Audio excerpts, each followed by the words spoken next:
Nouveau journal sur Éduc TV, merci d'être avec nous. Le titre.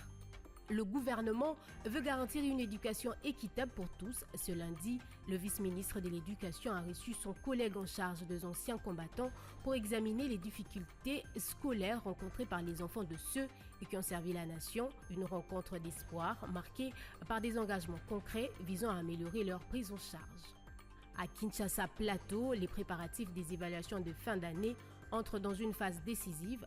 Les autorités éducatives ont réuni les chefs d'établissement pour lancer officiellement les opérations du C7, le contrôle des dossiers des finalistes. Et puis, Greenpeace a réuni plusieurs organisations de la société civile du bassin du Congo. Objectif, réfléchir aux actions à mener pour la protection du bassin du Congo en prélude à la COP30. Bienvenue à tous.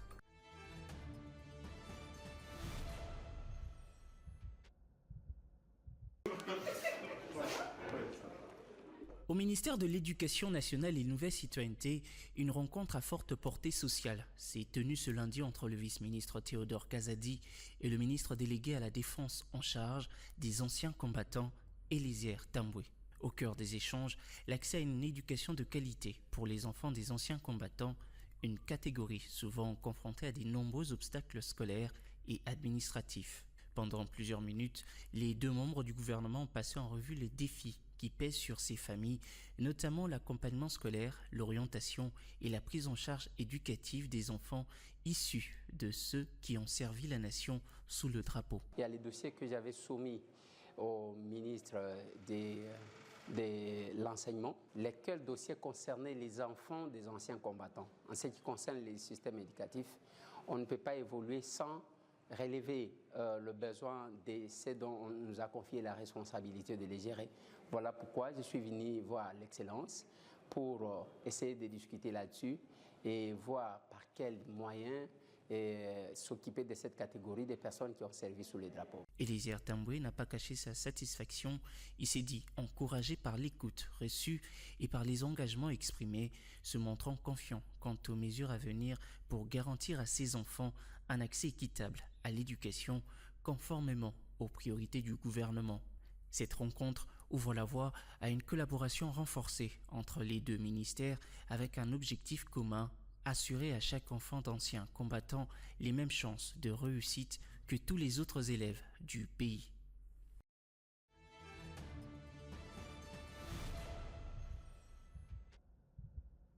Plusieurs portes des établissements scolaires publics de la ville et du territoire d'Inongo restent toujours fermées où les écoliers et écolières n'étudient presque pas suite à la grève décrétée par les professionnels de la Crête Blanche de ces institutions scolaires. Ils réclament la régularisation du paiement de leur salaire par la banque Afulène qui, selon eux, cette banque considère un mois équivaut à 60 jours. Suite à cette situation qui freine les bons apprentissages des filles et filles de cette contrée, le sénateur Aniseba Bangampoti Yolo, élu des élus de la ville d'Inongo à la province de Maïndomé sur la liste du mouvement politique DTC, a saisi la Chambre haute du Parlement congolais afin de rappeler à l'ordre de ceux qui sont chargés à payer les enseignants des entités précitées. Depuis la rentrée scolaire, les élèves de la ville d'Inongo n'étudient pas, ne vont pas à l'école. S'ils le font, c'est par la bonne forme, mais sans recevoir des enseignements. C'est par le fait que les enseignants ne sont pas payés par la banque Afriland. Pour cette banque, un mois équivaut à 60 jours. Actuellement, nous sommes en train d'attendre la paye pour le mois d'octobre, mais les enseignants de la ville d'Inongo attendent la paye du mois de septembre. Donc l'argent qu'on va donner pour le mois d'octobre va servir pour payer le mois de septembre. Alors on se pose la question, où est parti l'argent destiné au mois de septembre? On ne sait d'où est parti cet argent. C'est ainsi que les enseignants avaient décidé de ne plus aller à l'école jusqu'à ce que la situation soit rendue claire. On a essayé à partir d'ici de contacter les autorités d'Afriland et ils disent que la situation est compliquée, d'autant plus que l'État congolais leur doit de l'argent. À ce titre, si les enfants ne vont pas à l'école, c'est déjà une bombe à retardement. Ainsi, je demande au Sénat d'essayer un peu de voir avec le président du comité de suivi de paye si Afriland n'arrive pas à payer normalement les enseignants, qu'elle jette l'éponge. Qu'on puisse donner la paye des enseignants de la province du Maïndombe, de la ville d'Inongo, à une autre banque qui pourrait mieux faire que ça. Il s'est déplacé que depuis la rentrée scolaire édition 2025-2026, les cours ne se donnent pas normalement dans les écoles publiques de la ville et du territoire d'Inongo suite à cette revendication des enseignants. Merci, honorable Babanga. Je pense que vous allez vous approcher du bureau pour qu'on puisse saisir la ministre de l'Enseignement, de manière à ce que nous puissions faire un suivi accru avec vous.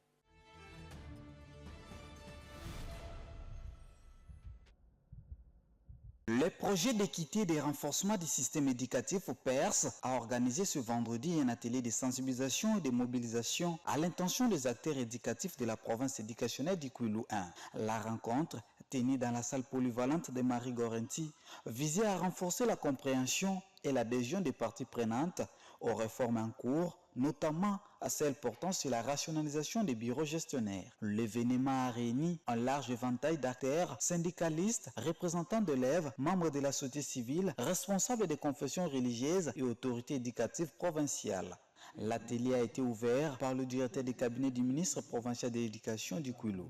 Dans son allocution, il a invité les parties prenantes à suivre attentivement les échanges et à saluer l'engagement du chef de l'État, Félix Antoine Tshisekedi Tshilombo, pour la gratuité de l'enseignement, ainsi que celui de la ministre d'État en charge de l'éducation nationale, Raissa Maloudinanga, pour la consolidation de cette politique. Prenant la parole à son tour, Bob Ngutu, représentant du projet PERS, a retracé l'historique du programme et détaillé ses objectifs. Il a mis un accent particulier sur les avantages attendus de la rationalisation des bureaux gestionnaires et une réforme visant à améliorer l'efficacité administrative et la transparence dans la gestion du secteur éducatif. Pour sa part, Eli Carter Chungu, attaché de presse du ministre national de l'Éducation, a insisté sur l'importance d'une information juste et vérifiée dans les milieux éducatifs, rappelant les risques liés à la désinformation et la circulation de fausses nouvelles sur les réseaux sociaux. Un échange interactif entre les participants et les intervenants a permis d'éclaircir plusieurs points soulevés durant la séance. Parmi les participants notables figurait le prophète Hervé Mugueta Makulea qui a salué l'initiative de cet atelier. Dans son mot de clôture, il a encouragé tous les acteurs à s'approprier les informations reçues afin de devenir eux-mêmes relais de la bonne information dans les milieux respectifs.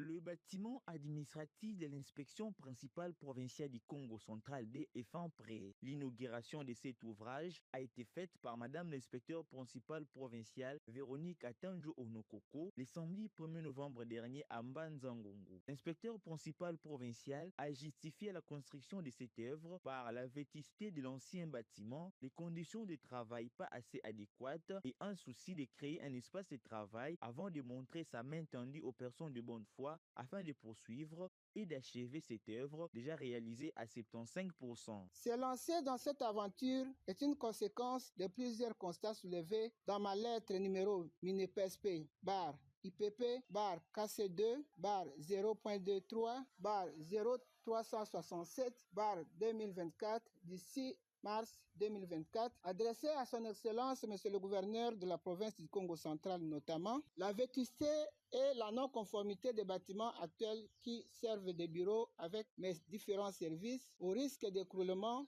pouvant entraîner les pertes en vies humaines, l'étroitesse de certains bureaux qui n'offrent pas un cadre propice au travail bien fait et réfléchi, la promiscuité des cadres dans le milieu du travail qui les pousse à se coincer hommes et femmes pourvu qu'ils justifient leur présence au travail, l'éloignement des secrétariats de leurs chefs de service et pourtant ils sont tenus à collaborer à tout moment, le manque de cadres pour abriter des réunions de service. Par ailleurs, cette cérémonie se justifie non seulement par le fait que les conditions de travail ne permettent pas d'attendre trop longtemps, mais aussi et surtout pour créer l'espace de travail étant donné que le rez-de-chaussée est terminé, bien que la coutume veut que le bâtiment soit complètement fini pour son inauguration. L'exécution de ces travaux au rez-de-chaussée confié au programme de reconstruction et de réhabilitation des infrastructures au Congo, PRIG en sigle, a duré 15 mois, qui a abouti à la réalisation de 8 ouvrages, dont 5 bureaux et 3 installations hygiéniques pour un coût de 37 371,88 $ américains. Pour cela, c'est une première qu'un inspecteur principal provincial pense à réaliser une telle œuvre. Personnellement, je comprends que ça symbolise une expression de volonté et les soucis de pouvoir disposer d'un cadre approprié pour que les agents puissent travailler dans les conditions requises. Rappelons que pour la suite de cette œuvre, au niveau de l'étage, il sera construit 2 autres bureaux et une salle de réunion dont les coûts avoisinent les 23 000 $ américains. La bonne foi des autorités politico-administratives et des personnes de bonne foi dans la construction de cette œuvre est la bienvenue.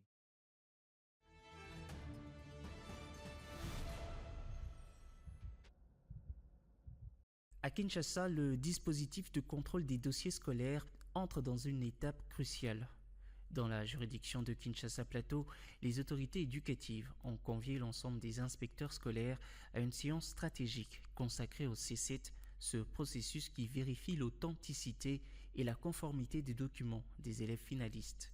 Autour du directeur provincial et de l'inspecteur principal provincial, les échanges ont permis d'harmoniser les méthodes de travail et de rappeler les lignes directrices fixées par le ministère: zéro fraude, zéro complaisance et une transparence totale dans l'examen des dossiers. Au cœur de cette rencontre, l'IPP Bienvenue Ntoukadi a insisté sur la rigueur attendue des inspecteurs, vérification fine des bulletins, concordance des identités, cohérence des relevés de cotes, chaque détail compte car il en va de la crédibilité des futures épreuves certificatives. Nous insistons, demander les frais pour cette activité est prohibé, c'est-à-dire interdit, une interdiction formelle. Vous vous entêtez, il n'y a pas de problème. Les caméras sont là, tous les projecteurs sont allumés. Nous avons l'information, nous agissons. Pour l'inspection provinciale, aucune irrégularité ne sera tolérée.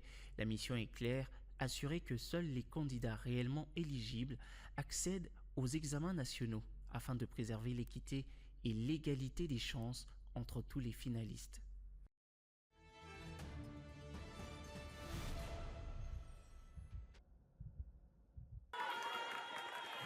Élèves, enseignants, autorités administratives et autres personnels du lycée Motema Mpiko ont été sensibilisés le week-end dernier sur le cancer du sein afin de clôturer en beauté le mois d'octobre dédié à la lutte contre cette maladie qui fait des milliers de victimes chaque année.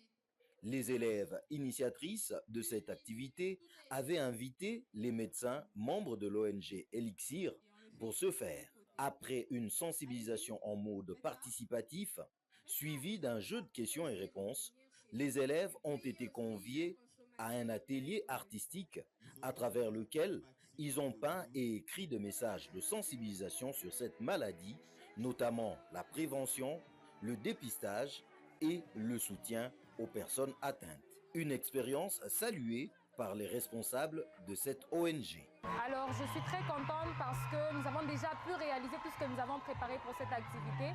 Cette activité qui consistait à sensibiliser les filles, à leur faire comprendre l'importance du dépistage et de l'auto-examen sur le cancer du sein. Et nous avons pu faire tout ce que nous avons prévu, donc je suis très contente et je crois que les filles ont réellement compris ce qu'on a voulu leur faire passer comme message.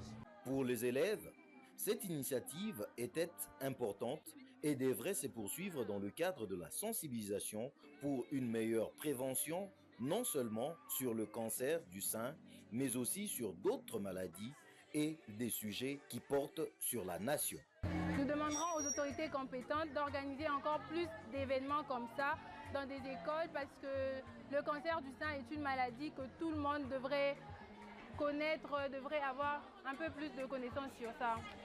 C'est dans une ambiance conviviale et remplie de gaieté que cette activité organisée par les élèves du lycée Motema Mpiko s'est clôturée.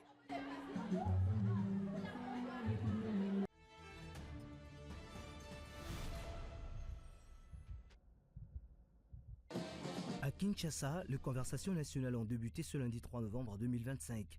Ces assises sont organisées par le ministère de l'Intérieur, de la Sécurité, de la décentralisation des affaires coutumières avec le soutien du Sénarec et du PNUD. Pendant 4 jours, les participants vont réfléchir aux moyens de renforcer la gouvernance locale et prévenir l'extrémisme violent. L'objectif, élaborer un programme national de prévention, proposer des actions concrètes adaptées aux réalités du terrain et consolider la paix dans les zones à risque. Dans son discours d'ouverture, le vice-premier ministre Jacquemaine Chabani a rappelé que ces conversations visent à replacer la gouvernance au cœur de la prévention. Ces conversations sous notre leadership visent à replacer la gouvernance au cœur de la prévention, à transformer nos provinces fragilisées en espace de résilience et de paix durable. Ces assises réunissent pour la première fois dans un même espace de réflexion et d'action les représentants des ministères sectoriels ciblés, les gouverneurs et ministres provinciaux de l'Intérieur et du Plan, les administrateurs de territoires ciblés, les structures spécialisées du gouvernement central, les partenaires techniques et financiers ainsi que la société civile, les universités et les organisations de notre jeunesse. Il n'est pas nécessaire de rappeler que les provinces de la partie orientale de notre pays, à savoir l'Ituri, le Nord Kivu et le Sud Kivu, le Maniema et le Tanganyika, connaissent depuis plus de 3 décennies la présence de groupes armés et d'acteurs violents liés à des réseaux. Plus d'une centaine de personnes prennent part à ces travaux, représentants du gouvernement, gouverneurs, autorités locales, chefs coutumiers, ainsi que des experts en sécurité, les organisations de jeunes et de femmes et plusieurs partenaires internationaux. Ces discussions marquent une étape importante dans la recherche de solutions durables pour la stabilité et le développement du pays.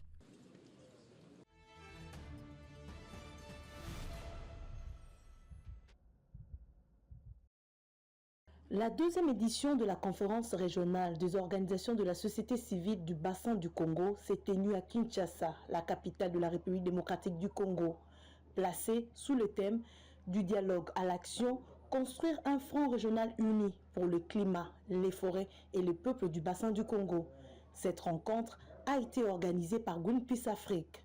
Pendant 2 jours, elle a réuni des acteurs clés de la région, notamment des représentants de peuples autochtones, ceux de la communauté locale, des autorités traditionnelles et des leaders communautaires, ainsi que des représentants des institutions publiques des pays du bassin du Congo. Les participants ont collectivement réfléchi aux actions communes à mener en faveur du climat, des forêts, des peuples du bassin du Congo en préparation de la prochaine COP30.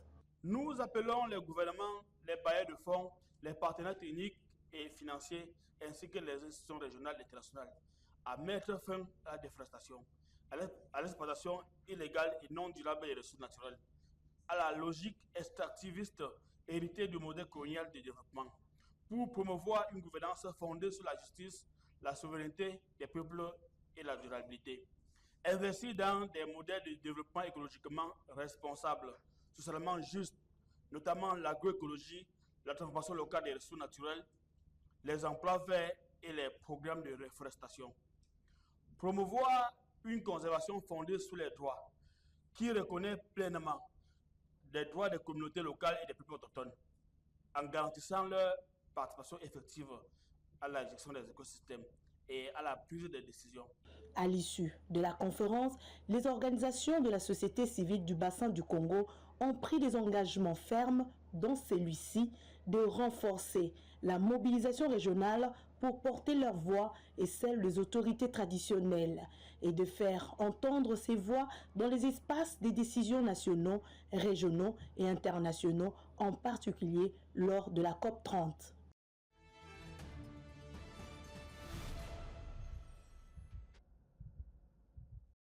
Après avoir suivi avec succès plusieurs années de formation, ces OPJ ont prêté serment devant le procureur du parquet de grande instance de Kinshasa-Kalamu et ont signé le procès-verbal d'investiture, scellant ainsi leur engagement à servir la nation avec intégrité dans leurs nouvelles fonctions. Ils se sont exprimés au micro des Duc Info. Je remercie d'abord notre bourgmestre Fulgence Bolokomo, Webeke. Parce que c'est la première promotion depuis que la commune d'Ngalema a commencé. Merci avec ses conseils. Il nous a imposé de suivre cette formation. Je suis là pour chercher les infractions en ma qualité de l'OPJ, précisément dans le domaine des finances. Donc nous sommes là pour chercher les infractions. Et après avoir eu les infractions, nous allons maintenant les transférer à qui des droits. On ne peut qu'être très ravi. Et surtout que j'étais chef de cette première promotion de la commune de Ngalema. On est vraiment ravis de participer à la formation et d'en finir avec joie comme ça. Nous sommes là pour rechercher les infractions en matière économique, puisque je suis de l'économie, et les autres dans leurs différents services. Donc ça sera pour nous un honneur de pouvoir aider le procureur général de la République pour pouvoir embellir le pays, les juridictions, les différents secteurs, pour que les infractions soient minimes et non intenses.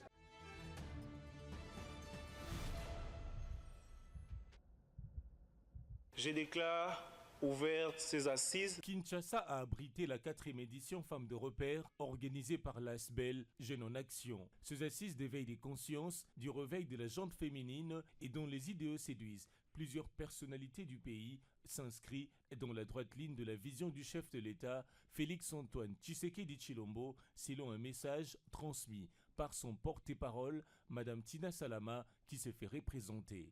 Femmes de repère s'inscrit dans cette dynamique nationale que le chef de l'État, son Excellence Félix-Antoine Tshisekedi Tshilombo, ne cesse d'impulser, celle d'un Congo porté par les valeurs de l'égalité, du mérite et de la transformation sociale par la femme et la jeunesse. L'engagement du chef de l'État pour la promotion du genre, l'éducation des filles, la protection contre les violences et la reconnaissance du leadership féminin n'est pas un simple slogan politique, c'est une vision de société. Devant une jeunesse attentionnée, plusieurs intervenants de marque ont défilé du haut de la tribune pour exposer sur les violences basées sur le genre et ses conséquences. Chacun dans son domaine respectif promet de faire large écho de recommandations assorties. Il faut faire la reprogrammation de l'unité centrale du disque dur de l'esprit de chaque Congolais et de chaque Congolaise. Nous, en tant que société civile, nous avons pu faire des échanges et en espérant que ça ne va pas s'arrêter là, ça va continuer. Le problème aussi, c'est d'informer, l'information. Parce que faire passer l'information dans tous les pays, afin que tous les Congolais croient ou tous les Congolais sachent qu'il existe une résolution qui parle de violence faite à la femme, afin de le respecter. De son côté, le colonel Nénette Moukembe suggère un changement d'approche. Il est plus que temps maintenant qu'on puisse opter pour l'option de la gestion axée sur les résultats. La jeunesse a par ailleurs été exhortée à une remise à niveau continuelle. Merci beaucoup.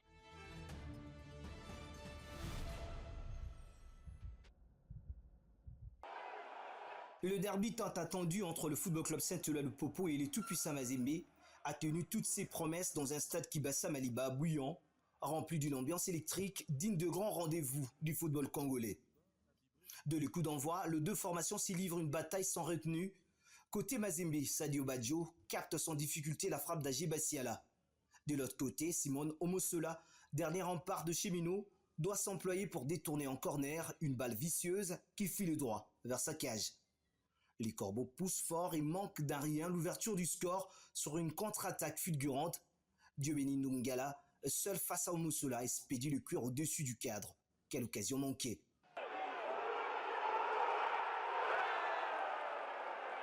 Au retour de vestiaire, Mazembe voit enfin ses efforts récompensés sur une perte de balle de Cheminot. Lisniembo enroule une superbe frappe du gauche qui vient se loger au fond de filet. Omosola, cette fois, ne peut rien faire. Le portier Simon Omosola s'impose encore dans un face-à-face décisif avant que Jonathan Mokondi, d'une tête rageuse, sur coup de pied arrêté, ne remette le pendule à l'heure. Le stade explose, embut partout et tout est relancé. Porté par ses supporters, Lupopo reprend confiance et accentue la pression. Une combinaison magistrale entre Moukoko Amale et Maxwell vient crucifier le Corbeau. Deuxième but, chef-d'œuvre collectif. Grâce à ses bijoux signés Maxwell, Lupopo s'impose 2-1 et confirme sa belle forme du moment, prenant une longueur d'avance psychologique sur le rival Mazembe. Un succès éclatant et un message clair, les Cheminots sont bien de retour au sommet du football louchois.